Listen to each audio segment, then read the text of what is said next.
I remember once a woman sent us an email. She said that, she'd rather drink a cup of cold sick than have sex with her husband. Oh. She actually wrote that.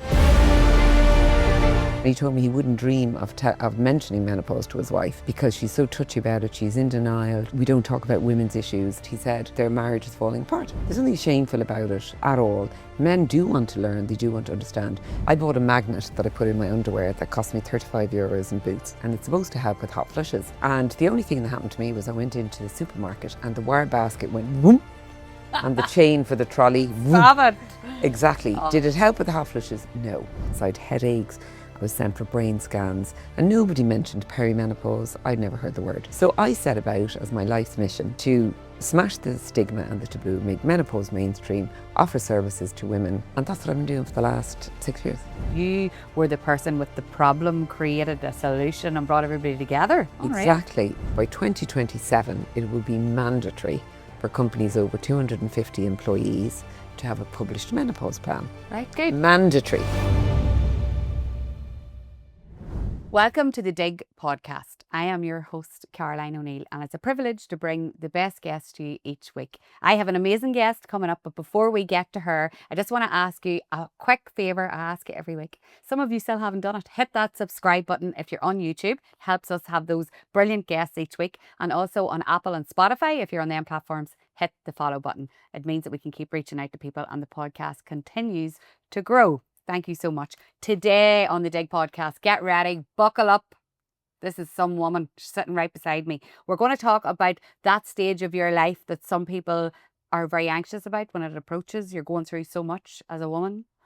And it's all the men need to be involved in this conversation too. So this is very much for everybody. I have Loretta Dignam sitting beside me. She has been named as Forbes' top 50 over 50 global list 2025. And she goes, it's not the rich list, but I was like, I don't care. It's the Forbes list. That's all we need to know. Someday it will be the rich list. I know that. But she's sitting right beside me, and I spoke with Loretta on a panel for women in business. I was hosting, and I was captivated because she's not only full of knowledge and full of help for so many people, but she's so lovely to talk to and very personal and great crack. So I was like, I wonder would she come on the podcast. I reached out. She said yes. Hoofed up the whole way from Dublin on the train, and she's just arrived. Thank you for being here, Loretta.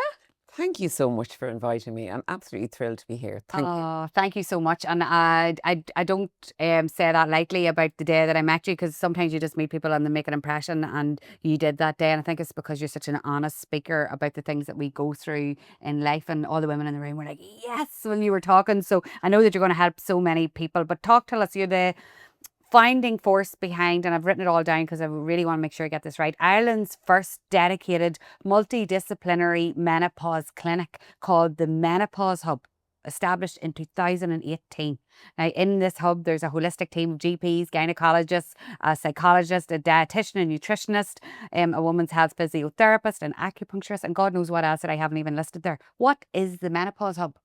Brilliant question. So thank you for that introduction. And yes, one day I will be on that Forbes rich list. Well, you'll be under me. You're going to be under me.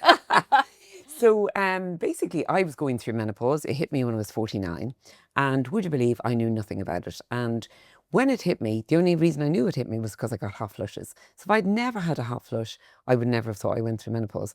And sometimes you say to your mother or your grandmother or whatever, did you experience menopause? And they say, oh, flew through menopause. If I'd never got a hot flush, I would have said, flew through menopause, don't know what it is. And the reason for that is that there are so many other symptoms of menopause. But that was the thing that signaled to me, that and the end of my periods, that this was menopause. And at 49, I thought, oh my God, I must be the youngest woman in Ireland. I'm way too young. My perception of a menopausal woman was somebody much older, somebody over the hill, crazy lady, if you like, past it, just a very negative perception. The second thing I said is, well, I'm not telling anyone in work because they'll think what I think about this. And then the third thing is I tried to consult Dr. Google to get information, and it was all so conflicting and everything that I was kind of paralysed. So I would have had 20 or 30 hot flushes a day at night. So it's kind of like night sweats, broken sleep, that kind of thing. And I genuinely thought I was way too young, and none of my friends were talking about it. So I put up with symptoms that I was aware of for 3 years before I sought medical help. And when I went to get medical help, it was only so-so. So I was sort of outraged at one level that something that affects 50% of the population there was no information available. There's no specialist care. Nobody really knows about it. It's shrouded in taboo. And I thought, I'm going to change this. And so I decided in my naivety that I would set up Ireland's first dedicated menopause clinic. Now, obviously, I'm not a doctor, and my background was in the corporate sector. So I found a doctor who came on board and helped us get going. And we opened the clinic to offer practical advice and help to women.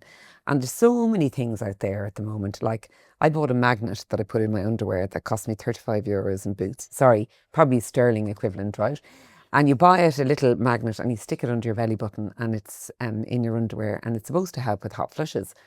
And the only thing that happened to me was I went into the supermarket and the wire basket went whoom, and the chain for the trolley whoom. Stop it. Exactly. Did it help with the hot flushes? No. That actually exists. Oh yeah, they sell them. What? And they're bringing out ones worth 200 quid and all this kind of stuff. So I had tried loads of natural things, herbs and all sorts, and nothing really helped. And so at that stage I thought, gosh, there are some interesting good things out there. There's some really not useful things at all. And I really wanted to use evidence-based stuff. And there's been a very bad narrative around hormone replacement therapy because of a study that was done in 2002 called the Women's Health Initiative Study. And the results were never peer reviewed. They were trying to see if women taking hormone replacement therapy, initiating it in their 60s, if it would help with the reversal of heart disease and so on. And they were smokers, obese, overweight, not in great health, and they were trying to figure this out. And so the results went around the world to say that, HRT causes a dramatic increase in breast cancer, clots, strokes. And reality of it is it was taken out of context, the headlines, never peer reviewed, and the authors have come out and apologised to women. So as a result, hormone replacement therapy is actually not as dangerous as everyone thought. But I was terrified of that too.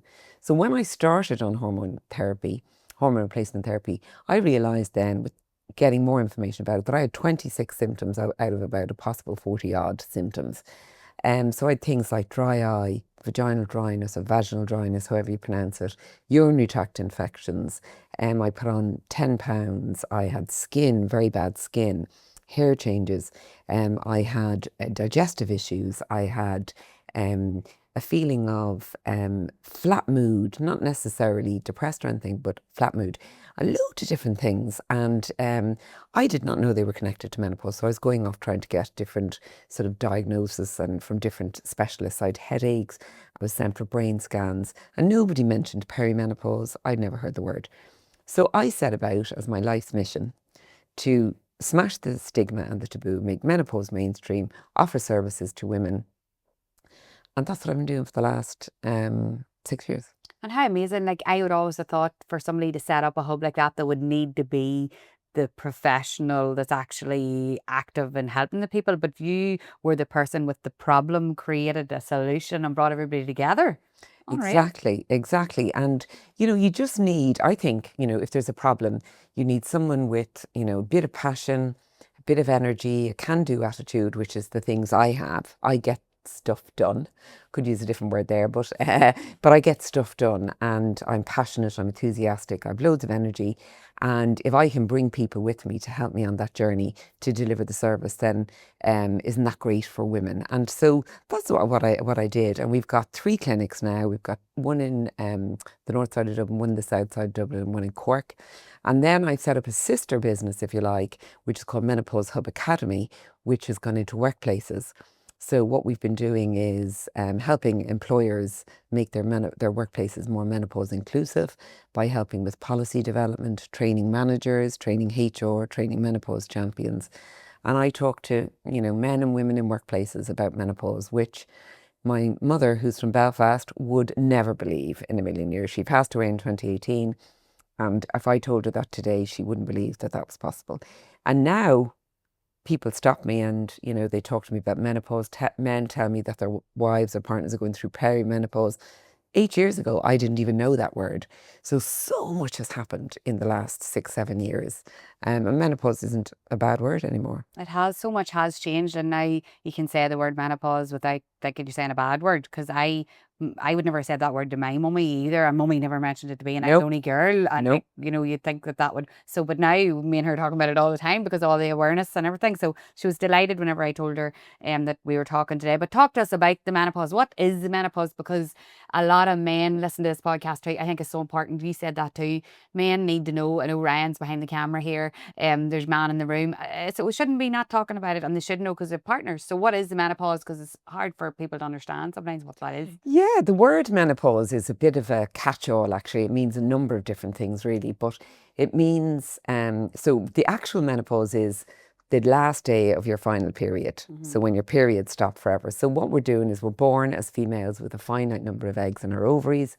And it's a bit like, when they're gone, they're gone. So those eggs are already decaying and dying. They're used up in pregnancy and periods and all the rest. And by the time you get to about 50, there's only about 1,000 of these eggs left. And then eventually when there's so few eggs, the ovaries start to shut down. And then you don't need estrogen, you don't need as much progesterone, you don't need as much testosterone. So you don't need those hormones because we're not producing reproductive anymore. And that's technically menopause when you have your last menstrual period. Are you going through the menopause, or do you know someone that's going through the menopause?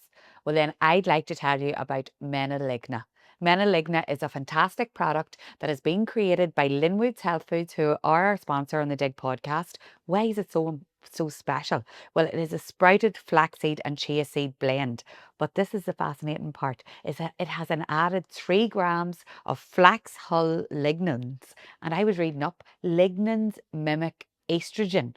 And that is so important for anyone that's going through the menopause. So with just small changes every day, using Menaligna, adding it to your cereal, your smoothie, your yogurt, then you can start to address energy, cholesterol levels, skin, hormonal balance, and so much more. And if you're in the menopause, or you know someone that's going through the menopause, then you'll know all that language and you'll have heard those things. So this product helps with that, and it's available in selected Tesco stores. It's also available in Holland and Barrett and health food stores. You can also get it online at linwoodshealthfoods.com, and you can get 20% off, which is brilliant. You can enter DIG20 and get this delivered straight to your door and start to try it and start to feel the benefits of those small changes each day. But the reality of it is that some women will have a period and then have the last period, and then 3 months later they'll have another one, or 6 months, or 9 months. You need to have actually 12 consecutive months of no periods. So actually the menopause is 12 months ago. You look back on that day and go, that was when I went into menopause. So it's really a retrospective thing. So it's really one day in a woman's life, and it's a retrospective kind of, I won't diagnosis because it's not really a disease, but it's a retrospective identification of it. So, but before that, when the hormones are fluctuating, going up and down, is called perimenopause. So peri means around, menopause means meno is menstruation, pause is pausa, stop, pause. So it's peri is around the time of your period stopping, is perimenopause. And what that means then is that women's hormones can fluctuate like mad, causing all sorts of symptoms before the ovaries kind of finally shut down and stop reproducing. So that's what it is in terms. So it's almost like puberty in reverse, because in puberty the hormone estrogen surges up through the female body and results in all those changes. And then at the other end, as soon as you hit the sort of early 40s, mid 40s, the hormone estrogen declines again and causes loads of other symptoms. Some of them are similar to when you're a teenager, some of them are very different. And men don't go through that in quite the same way, where the hormones fall off a cliff, so to speak. So that's really menopause. And then perimenopause is the lead up to it. And then when you're 12 consecutive months without a period, you become postmenopausal. And you're postmenopausal for the rest of your life, which was a bit of a shock to me now, because I was like, what? That word is still connected to me. Yes. And then you can have early menopause. So if your periods stop before the age of 45, that's called early menopause, between 40 and 45. And then there's premature menopause, which happens before the age of 40. So for example, we've 2 women in our clinic who went into menopause in their teens. One girl was 15, one girl was 17, now they're in their early 20s. And that can be really difficult because it brings with it a lot of health issues as well. But only a small percent, not even 1% of women will experience that sort of premature menopause. And then there's things like if you have breast cancer or something like that, and you may go on medication that suppresses your estrogen, then you'll go into kind of medically induced menopause. Or if you have endometriosis, you might go on medication to suppress your estrogen and to kind of help with your endometriosis. And that can put you into temporary menopause. Or you can have your ovaries removed, and that puts you into surgical menopause. And that's very abrupt. Women wake up from surgery, and sometimes they tell us they have hot flushes straight away because the estrogen supply is cut off rather than a petering out. And also if women have maybe radiation of the pelvis and so on, that can affect the ovaries and they're damaged, that can also be surgical menopause. So you'd never think behind that one word there was all those different stages and phases. So as a result, the average age of perimenopause is 45 and the average age for periods to stop is 51. But if you go into some of those other types of menopause, it can happen at any age. So a woman can have her ovaries removed at any age. A woman can end up getting breast cancer and on treatment for that at any age. A woman can end up having endometriosis in her 20s and going into temporary menopause. And I've met some of these young women. So, you know, women's health, I think, because of their hormones, is kind of complex. Oh my God, it is complex and I think can be very overwhelming. And sometimes women stick their head in the sand, and then when it happens, you're like, what is this that's happening to me? And all sorts of things start to unravel, can't they? Like your relationships, everything. Everything, yeah. So I suppose it's all about education, and that's what you're good at, is letting us know. So what, I suppose, I've written down here, what's the early signs? So I'm 40, going to be 43 in January, and you do start to notice wee changes, and you start to think, Is this it? is this it's coming, is this perimenopause? And I suppose there's so much talk about it now that you do think everything is perimenopause. Do you hear that a lot? Oh, yeah. Clinics. So how do you actually know, Loretta? And do you need to know what the diagnosis? When do you actually need to actually take action, I suppose? Yeah, I suppose what happens is when topics are taboo and then suddenly we're starting to open up in society about them. So think of mental health. Mental health was shameful, secret, nobody spoke about it, and now it's much more out in the open. And menopause has gone through that as well. And so with that, the pendulum swings. And now everybody's talking about menopause. It's really a hot topic, pun intended. And on top of that, you know, women are then sort of, you know, saying, oh, I must have menopause and so on. People are looking out for the symptoms. I was totally ignorant and so missed any signs. But what I would say to women is, you know, first of all, don't panic realistically, because forewarned is forearmed. I think the panic was set in for women when they didn't really know what was wrong with them. Women came to our clinic and they said, you know, I think I'm going mad. I just don't feel myself. You know, there's something wrong and I don't know what it is. Some women thought they were dying. I mean, seriously. So as a result, I think if you have information, you can look out, but there's no need to be paranoid about it. What can be an early sign is sleep changes, but that's also very difficult when you have maybe young kids and you're not sleeping, or you've got a lot of work on, or you're not a great sleeper, whatever. You might think, oh, I think it's about new things, new signs, new symptoms. So sleeping can be one of the early ones in perimenopause. Weight can be another one. The other one that can happen is your periods might change. So mine were regular every 28 days. I was one of those lucky people, but actually the pattern changed slightly. You know, it was a bit shorter. There was a bit more spotting. There was a bit, you know, it was just a little bit different. But because I didn't know to look out for that, I didn't notice that. Whereas actually that to me would have been one of my first signs. I think if you're getting new symptoms, you know, you might just keep a bit of a diary or a bit of a log of them. And if you start to see a bit of a picture emerge, I think, and you put that with your age, then the likelihood is. So it's a bit like if you thought of puberty. If you had a child who's 13, 14, 15, or 12, 13, 14, and they start, if it's a girl, developing hips and breasts and start bleeding and, you know, periods and whatever, you'd be saying, well, they're, you know, that's puberty. But if they were 10, say 7, and this was happening, you're going, well, that's a bit early. or if they were 19 and they didn't have their periods, or they whatever, you go, oh, that's a bit late. So it's looking around the ages of around early to mid 40s and on. And I think, the time to seek help, I think, is if those symptoms are bothersome. Now, we have a symptom checker on our website, and we have an app and so on, but you can actually look at all the different symptoms. When you put them together, a picture will emerge, and you'll say to yourself, gosh, and they're relatively new. I mean, if you're crabby and, irritable and flew off the handle easily all your life, well, then you can't blame menopause for that, right? No, exactly. But if it's something that's new and it's, and women usually say is, I just don't feel myself. And they find it hard to put a finger on it. The other thing about perimenopause is that the symptoms come and go. And so you might have symptoms for a while and then they're gone and you think, oh, well, I'm fine now. And then something else comes or they come back. So it can be hard in perimenopause. Once your periods stop, it's fairly easy to work it out. So I think if the symptoms become bothersome, then I think you should look for help. And I think you shouldn't hesitate about looking for help. In the past, women had nowhere to go, or they were blindsided by their doctor, or they were told by the doctor it's natural, just put up with it, or they were told it's in your mind, in your imagination, you're hysterical, that kind of thing. Whereas nowadays, I think a lot of GPs and doctors are having to upskill in this whole area because of the conversation becoming more mainstream. So I would just say to somebody, look, don't suffer in silence. There really is no need. Secondly, don't panic because you have information and education.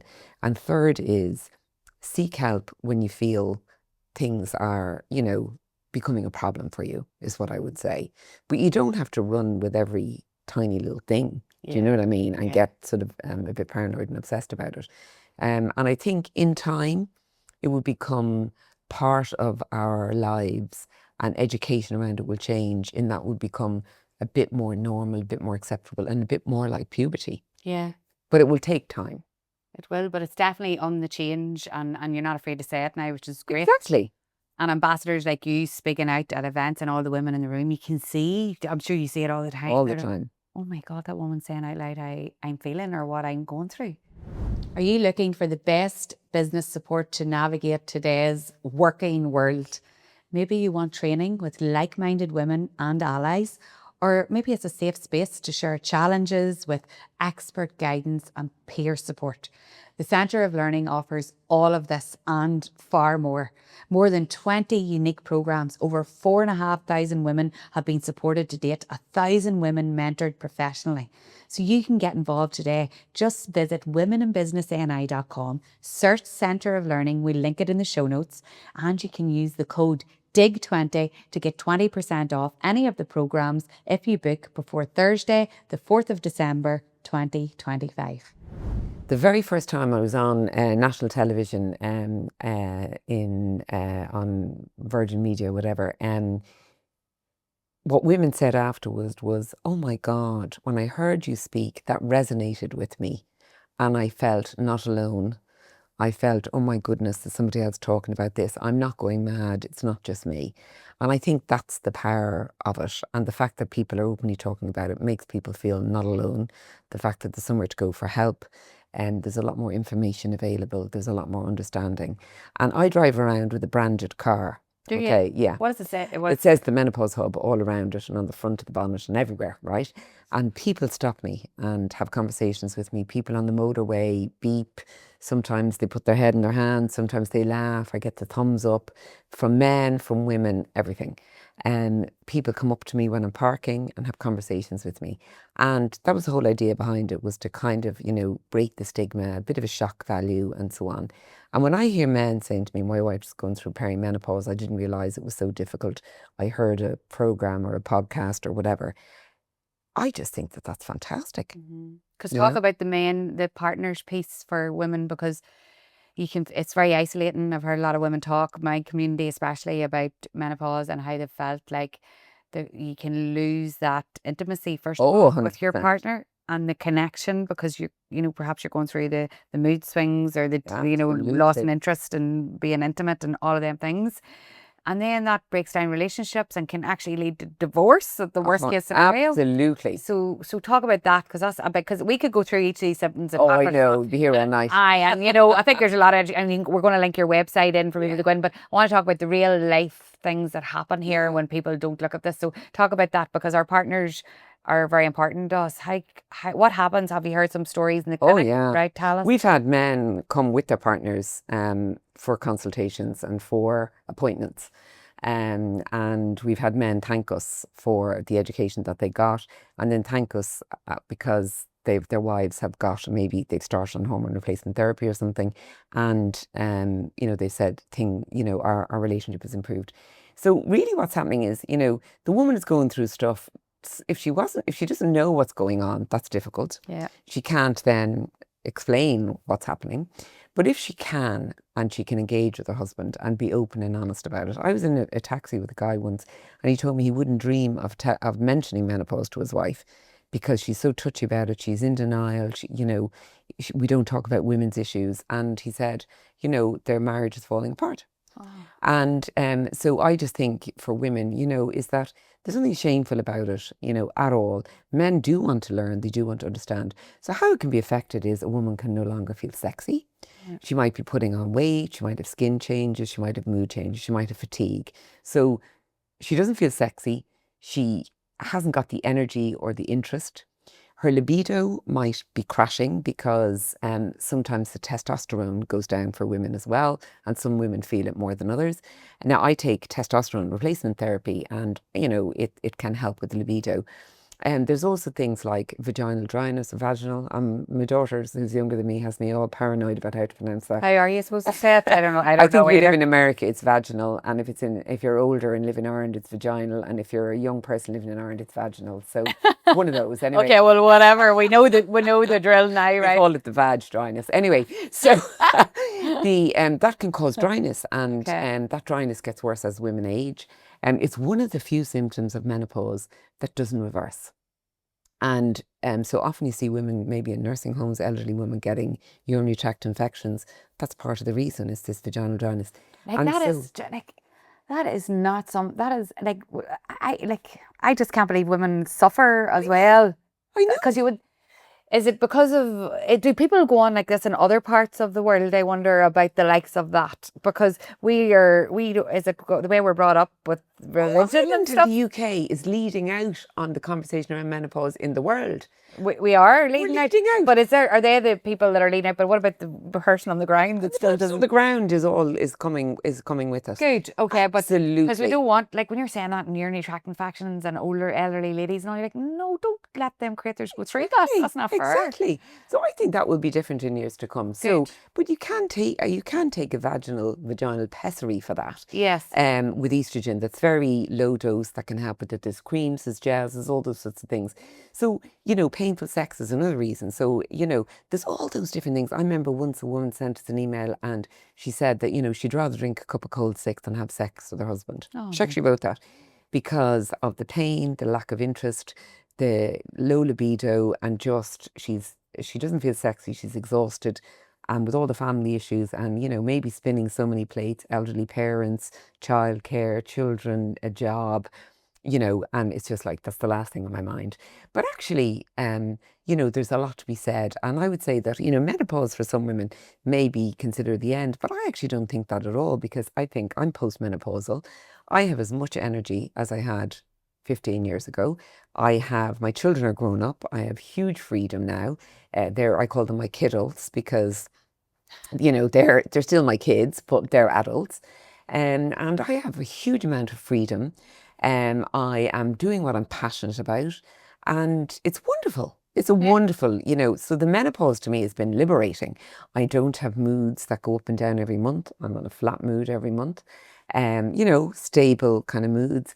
I don't have periods. I don't go through that every month. I used to have very, painful periods, cramps. I'd say I was just a normal woman. Mm-hmm. Do you know what I mean? I don't have that. I don't have fear pregnancy. And there's a huge amount of liberation in that. So it's a great time of life to look forward to and not dread, like people kind of have thought in the past. Yeah. And it's about women will be prepared, so they know what to look out for. then there's treatment available and there's, ways to cope with the symptoms. And once your symptoms are under control, then you can get on with living life. And to be honest with you, honestly, I'm living my best life. Unreal. It's so good to hear. And you say it, you're so full of energy. You arrived in here today like a burst of energy and so full of, as you say, enjoying. You can just tell you're enjoying life. And that's great for women to see who are watching this and listening. Yeah. This is it. This is the best time of your life. It is. It's fantastic. And the other thing is that, and I have my children, I love my children and whatever, but you go through a phase of life where, it's about the children, it's about the family and all the rest. And we have another hormone called oxytocin, which is our love bombing hormone that we, cuddle our children and be fond of the partners. And when we're breastfeeding, it's, produced and so on and so on. That also declines because we don't need it because we're not going to be having babies, right? And then you start putting yourself first and not everyone else first for a change, that nurturing hormone. And that's very liberating, do you know? And so I just say to women, some of the things maybe, not that you put on hold because you had children, because I loved being a mother and being as good a mother as I could be.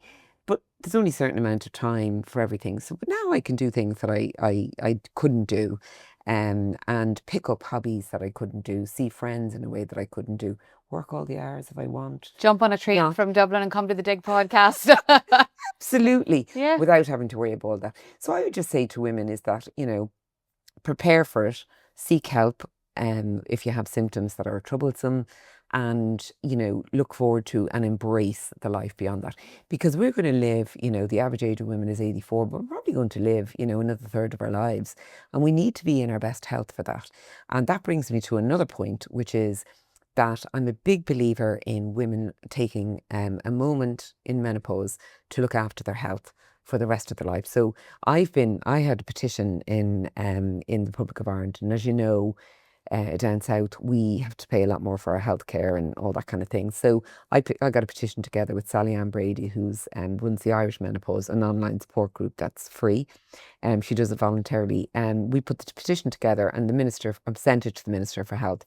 And so we were requesting free hormone replacement therapy for women because I believe women, because of their hormones, bear a disproportionate economic burden. So we have to pay for period products, we had to pay for contraception. You probably never did up here, but we did down there. Sorry to talk about the north-south divide and all the rest. So I said, look, we get into this stage of life and, now we have to fork out, like I used to pay about 70 quid a month for my hormone replacement therapy. So now you can get it free since the 1st of June. Because of you guys pushing through it. Absolutely. How unreal is that? So, and who would have thought that would happen in such a short space of time? And I didn't even know that had happened. And so that's available, and you can get testosterone. You have it here in front of us. Yeah, that's my tube of testosterone. You can get a gel, a men's one, but not everyone needs it. But it does help with libido. It helps with, well, anecdotally, not scientifically proven yet, to help with, sort of energy, focus, concentration, vavavoom, all that kind of thing. I love that. Oh, wow. Yes. Yeah. This one is a vaginal estrogen. So that's one of those little pessaries that you insert, once after a few weeks, you go on a maintenance dose twice a week. There's creams, there's other things. And then this is my sachet of estrogen. Some women have a patch, some women have a pump with gel, but I have 2 sachets of this a day. Tiny little thing. And it absorbs into the bloodstream, so it doesn't go through the liver and it goes into the bloodstream. And so that's part of and then the other thing I have is a coil, so an IUD so it's Marina coil. So that's another thing I have, which gives me my progesterone because I still have my uterus, my womb intact. And so that's my little kit of stuff. And even though you only thought it was hot flushes that you had, but actually then when you... I had the urinary tract infections, I had the migraine, headaches, I went to migraines, the bad skin, I used to have acid reflux. But you were just palming them off as like things different that things were happening. But it was all going to different people. Pains in my ankles. Right. I had pains in my ankles. Now, who would have thought that was related to menopause? No. I used to do a little bit of running, nothing much, 4 or 5K kind of thing every now and then. And I thought, oh my God, it must be my runners, my trainers, I need new ones. No, that was menopause as well. So women can have joint aches and pains. They can have burning tongue or mouth syndrome. You can get receding gums, dry eye. Oh my goodness. I went to our eye and ear hospital, our A&E department, ED department 3 times with this dry eye. Such was the pain. I thought must have a brain tumor or something, the pain. Loads of different symptoms women have. They have irritability, anger. They could have depression, low mood, that kind of thing. Loss of confidence in the workplace is a big thing. Talk to Because us about brain that. fog. Yes. So brain fog is the number one symptom that women say affects them in the workplace. And so as a result, we rolled out this training and we offer accreditation, and we've actually just finished a fundraising round last year to raise funds to go internationally with this. We have e-learning online and so on and so on. So anyway, where women can learn about menopause, managers can learn how to support their colleagues, HR can put in place things to support their colleagues. But brain fog is the number one symptom that affects 75% of women going through menopause and perimenopause. That is a huge number. Wow. So women get anxiety, maybe they're not sleeping, they start to lose their confidence, and they go into the spiral, you know. And so 1 in 10 women have given up work because of their symptoms. 4 in 10 have considered giving up work. 3 in 10 step back from promotion. And we're trying to encourage women, and there's a gender pay gap and all the rest, to actually to go forward to more senior roles. So the menopause is exactly the age when they would be considering that. And they take time off work due to sickness and so on.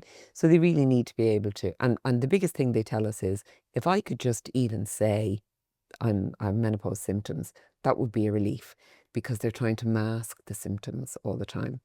So Because there is that thing where if you say it, they mightn't think you're not as good as, you're going to be as good as your job anymore. And then absolutely, you're sort of cast yeah, out then. So that's why. yeah, Yeah. exactly. And you know, and so women are already, you know, oh gosh, they're having periods. Oh no, they're having babies. They're going on maternity leave. Oh no, they're menopausal. Geez, do we want to employ women at all? Oh, You know. no.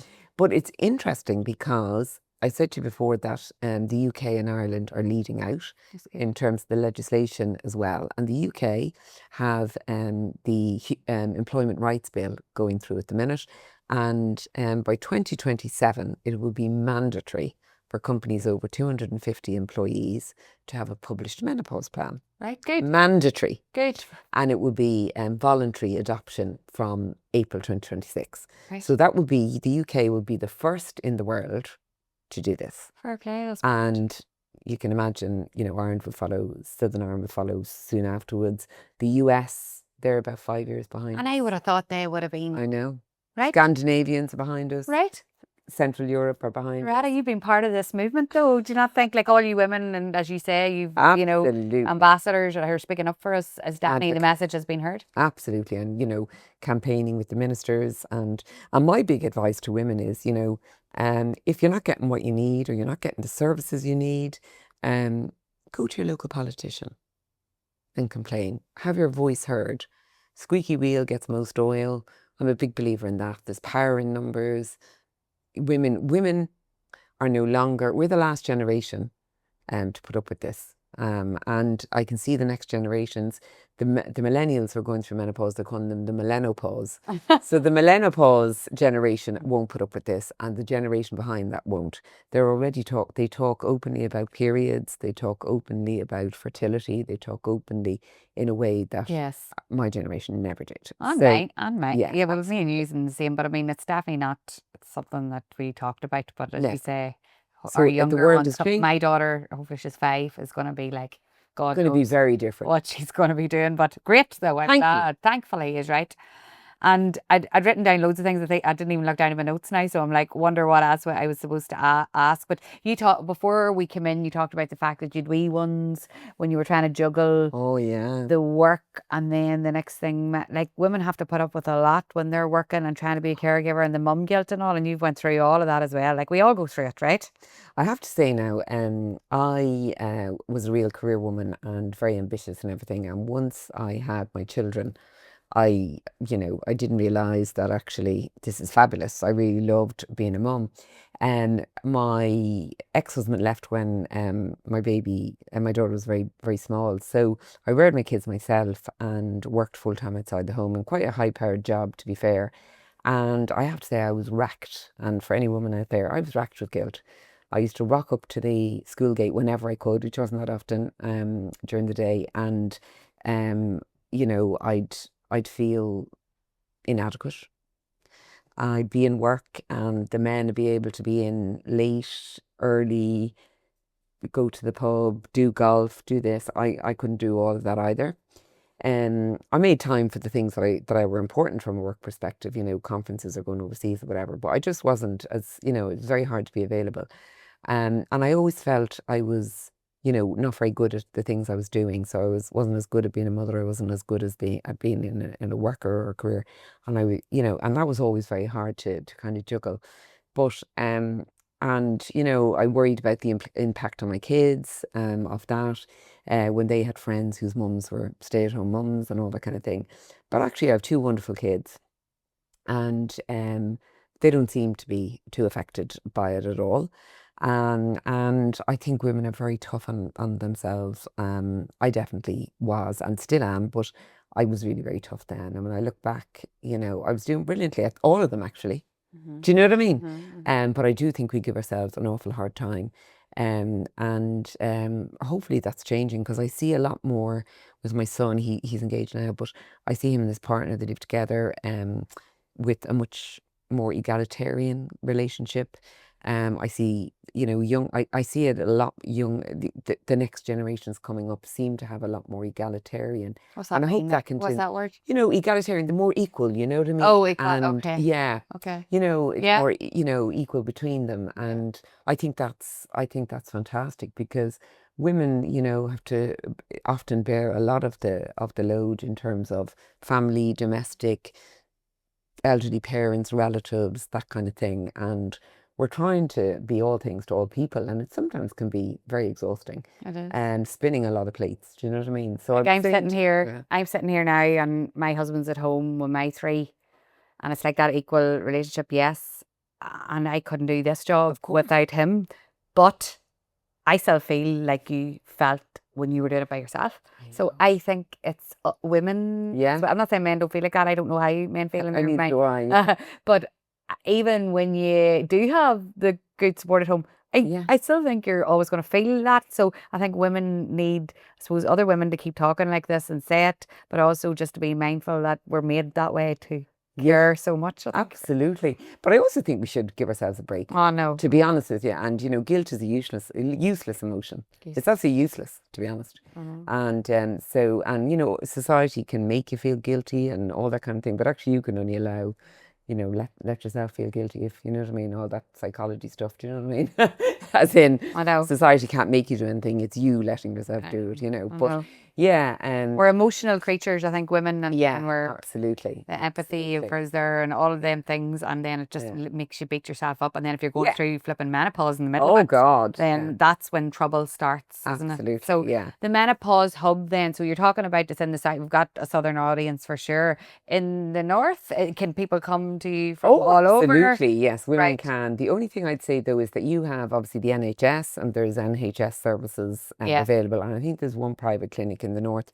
But my understanding from talking to people is there's quite lengthy wait lists for everything. treatment. Yeah, but yes, absolutely. And we do virtual consults, so online telehealth, because when COVID happened, we had to embrace COVID, and we had women coming down from Donegal, up from Kerry, down from Tyrone, all this kind of thing. And now they can do it from the comfort of their own home or office or car or wherever they can find a spot quietly.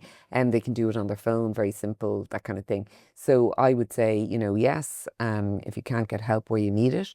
I would also say women need to advocate for themselves with their doctors.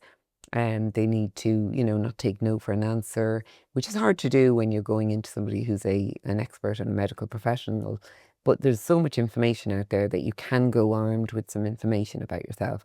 So that's the Menopause Hub. You can look up, we've lots of resources, and our Instagram and all that kind of stuff. And if you're in a workplace and you'd like to hear more about what we offer in the workplace, get in touch. It's called menopausehubacademy.com, and you can get in touch there as well. And I'm all for destigmatizing, breaking down the taboo, making menopause mainstream. Yeah, and I had a thing there. It was, but I think we did talk a good bit there about the men. But what's the one thing you wish every man understood about menopause? Just if there is men listening, it's hard for them to understand this too. Like, I think I would love if if men understood women's health in relation to hormones. I actually think that's a really good starting place. You know, it's a bodily function. It happens. And I think women need to let men in around that. I think from menopause perspective is, you know, there's plenty of books out there. There's plenty of podcasts. There's information available.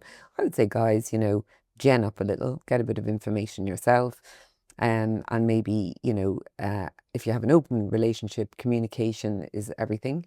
And all you can say to your partner is, you know, how can I help? And mean it. And then help. Yeah, follow Don't it just through. say it, you know, but Yeah. yeah, how can I help? And, you know, can I do more? Tell me what it is that you need me to do, you know, and that's it. And in an empathetic and compassionate way. But if you don't know what menopause is, you need to get the information first, a bit of information so you can be compassionate. And lots of men will have looked back on their own mothers and say, my mother went through that. Now I realise what that was. And, you know, often men say to me, gosh, I wish I'd understood. I could have been more supportive as a son, I don't know.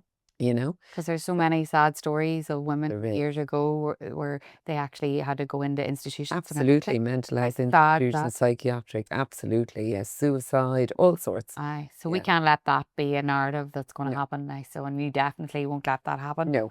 And I have quick fire questions Yes. for you now. Are you ready for these? I do these with some guests that I know can handle it. I know you could handle anything. So I was like, I've written the first one here. Anyway, I'll tell you after. Coffee or tea or gin? I was going to say coffee or tea or gin. Which do you think helps women more through the menopause? I've just added the gin and it's a joke, but don't want to be driving anybody to the alcohol. Coffee or tea? Actually, coffee and tea can sometimes make hot flushes worse. Right. If you have hot flushes, but if they're under control, it doesn't matter. Coffee and tea can sometimes be an irritant for the bladder. This isn't quick fire, sorry. No, no, and alcohol isn't great to kind of, you know, for your symptoms. So I would say get your symptoms under control and you can drink whatever you like. Whatever the hell you like. Yeah. Hot flushes more annoying in the day or at night from someone Oh, I'd say at night because your duvet is on and off, your sleep is broken. Mhm. In the day, it's probably embarrassing, Yeah. but a bit more manageable. But it's, well, I love my sleep and my sleep was broken and that had me depleted. But I've seen some women go through it, like at work conference. I can see, you can visually see it, and your heart is breaking for them because it can be really embarrassing for them, Absolutely, you know. yeah. But now I have seen a change recently where people will just say, Yeah. "Oh, it's Hop. time of Yeah. the life here," you know, and you're like, the "Oh, moment. don't worry." Yeah. So I think that's good too. That they have Brilliant. awareness. One everyday thing that actually makes menopause easier. Well, for me, it's taking my hormone replacement therapy, to be honest. Okay. But I'm not saying that's the solution for everybody. I think it's, if you can, I think getting your symptoms under control has to be the thing. Education first, then symptoms. Yeah, and then action by going and Yeah. speaking to somebody or Yeah. going to the Menopause Hub or something like that. One word you'd use to describe menopause and not hot. Challenging. Yeah. For some women, challenging. What- Some women don't. 20% of women have no symptoms. Yeah, 80% do, though. that's a lot. So, what's better for symptoms, a walk or a nap? Depends on your symptom. If you're exhausted, a nap. If you're trying to get your weight under control, or you're trying to, you know, kind of keep your bone strength, heart health, whatever, then a walk. So I think it depends on your symptoms, and yeah. One myth about menopause you'd love to bust in a sentence. Oh yeah, and you know, menopause doesn't affect that many women. Because 80% it does. Fill in the blank. Men can help most by, and I think you've answered this earlier. Educating themselves, getting a bit of info, and then offering help and support to loved ones. Favorite comfort food for low energy days, because they're definitely going to come whenever you're in the. This is your favorite comfort food. Oh, my favorite comfort food. Ooh, I love scones. I have a scone every single day. Now we call them scones. scones up Yeah, here. my mother called them scones. Sorry. I'm like, what's a scone? I don't know what that is. A scone and butter and a cup of tea, Barry's tea, or tea, whatever your tea brand is, and really a few minutes for myself. Yeah. Actually, it's that few minutes for myself. It's not that probably good to you, but you know. Well, look, everything in moderation, whatever, right? yeah, exactly. One positive surprise about life after menopause. I can't wait to hear this. Life after menopause. Come on, hit us with it. One positive surprise about life after menopause. Oh God, there's so many. Well, then don't keep it to one. Tell us them all. Tell us them. Because this is what we need. Because people, it's always been said, like, oh, you live your life, you have your kids, you retire, and then you wait to die nearly. That's what I've heard loads of people say. Like, that's not the way. Like, I mean, this is the best years. A great woman. Do you know Dr. Mary Ryan? I do, of course. She said, you know, you're in the prime of your life after your period stop and all the things you've just said. So one positive surprise, or lots of them, hit us with. I think the sense of freedom, and the sense freedom in lots of different ways. Freedom, I think that's amazing. I think reinvention. I think you can reinvent yourself. So I was a corporate worker, and now I'm an entrepreneur, and I'm in another kind of circle with people. Sex can be great again. And you're allowed to say that out loud. Yes. Yes. And I think, you know, your self-esteem can really, you know, come into its own. So I would say a lot to look forward to. Thank you for coming the whole way up on the train. I know you're heading back down again. Like, such an honour to have you up here, and I hope it's not the last time that me and you are on the podcast together. You got to come back and tell us about the global domination with bringing the menopause conversation to all those countries who are lagging behind us. Right? Absolutely. And we're already talking to Switzerland, to people in Asia, to people in the Central Europe, Germany, all sorts. It's phenomenal. And they're looking at us in awe. So to the women all around the country, all of us together for having this conversation, we're breaking down barriers and taboo and menopause. It's all right. No more words to say. That is the way we end. If you want to follow, if everybody wants to follow along, they can do that on Instagram. We're going to link all the show in the show notes, all the places that they can get you, all the workplaces that want the team to come and speak, or yourself, Retta, they'll be able to do that by checking out our show notes. Super. Thank you for being my guest Thank you. today. And we didn't, right beside us here, there's a fantastic award that you brought as well before I move on. What is this? This is Tatler, Irish Tatler Woman of the Year award, which I won last year for a new category called Health. So it was an inaugural award, and I was thrilled to win that. And then I have obviously my hormones, and then I have a tote bag all the way from Abu Dhabi, from a conference for Forbes 50 over 50, which I carry my shopping in. Yes, and rightly so. Carry it proud every day to the supermarket. Well, thank you for bringing all those along, and thanks for being my guest. But I just want to say thank you to you for listening. This is a conversation that I never thought I'd be having on the Dig podcast. It all started out with work and business, and then you start to realise actually people are going through so much in their lives. We need to talk about grief and addiction and loss and menopause and all the things that are going to help people, because you can't work if those things aren't, you know. So thank you for being my listener each week, and also hit that subscribe button on YouTube or on Apple or Spotify. Hit follow, and it helps me maybe bring Loretta back whenever she's doing great things across the globe. And I will see you again on the Dig podcast for my next guest.